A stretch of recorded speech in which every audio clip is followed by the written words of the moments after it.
Prostitution is often called a victimless crime. But in the case of human trafficking, the so-called prostitutes themselves are the victims. And as we learn more about human trafficking, we discover a cruel world cloaked in utter evil. A world where mostly young girls, but also boys, are bought and sold into the sex trade. Hey, my name is Tony D. Rivera. I have an amazing story that I would like to get the world to know about. In 1996, I ran away from home, going to the Freaknik, doing little things that young girls wasn't supposed to do at the time, and I was taken into sex and human trafficking. I'm trying to bring awareness about this because a lot of people think that it doesn't happen here in the United States. They think it's just happening in foreign countries. Well, I'm here to tell you that it doesn't. The sex trafficking is like a passion for me of saving the youth. We look down on it. Some people get it confused with prostitution when it's really not prostitution. It's something that we're made and we're forced to do on a daily basis, hourly basis. My story comes from a little town in South Carolina, was where I'm from, Captain Falls. And one night, me and my friends went down to Atlanta to this place that we used to just go and hang out at. We went to the Freaknik. I get to the Freaknik, I meet a lot of guys. I met so many people, but this one guy stood out for me. The reason why he stood out is because me, a little girl coming from a small town, I wanted that New York guy. He had that New York slang about him. With him having that New York slang about him, he showed me that attention that I wanted. Me getting that attention led me to go places with him, do things with him that, you know, a girl at my age shouldn't have been doing. Should have been doing what my mother and father asked of me. But no, I continued to sleep around with him and sneak around with him. So one day, he kept me. He wouldn't let me come home. And knowing that I couldn't go back home, it hurted me. But hey, he was showing me the affection that I needed.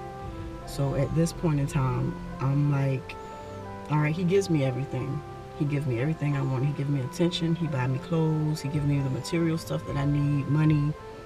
And next thing he said was, okay, I want you to get a job. I'm thinking, all right, I'll get a job at McDonald's or something. No, he took me to strip clubs. I was dancing in strip clubs. Then he said, you know what, would you sleep with this guy for me? So I slept with the guy for him, and I ended up into sex and human trafficking. I got out of sex and human trafficking by meeting my first husband, who never knew he saved my life. He came to the place where I was kept. They call them safe houses when it's really not a safe house. He came over to see his friend who stayed there, and the friend wasn't there. I was there at the house by myself, and he said, come on, let's go out to a movie. Me thinking, okay, they're gonna catch me if I leave, and they're gonna do something to me if I leave. I didn't want to leave, but that was my door that opened for me, so I left. And I told him just bits and pieces of what's going on, and he said, you know what, I'm moving to Kennett Square, a little town outside of Philadelphia, and he saved me. So I want to give you girls out here, the youth, not only girls but men too, because I was also taken with guys also. My advice to you is to be totally aware of your surroundings. Not only to be aware of your surroundings, but know who your friends are, know who your real friends are, and like Drake said, don't accept no new friends, because those new friends could be the same friends that have you hemmed up and not able to go home to your parents. Stay away from the drug boys. Those drug boys could very well be the pimps that you're going to be working for. Be on your P's and Q's when you do whatever you do, whenever you do it. Just be on your P's and Q's. To my college students, look at my face. I'm friendly, I'm nice, and I'm down to earth. But I came in at a time in my life as being friendly. I was recruiting you, I was taking you, I was kidnapping you. So just be aware of your surroundings.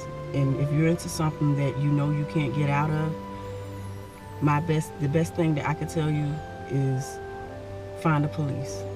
and let them know what's going on.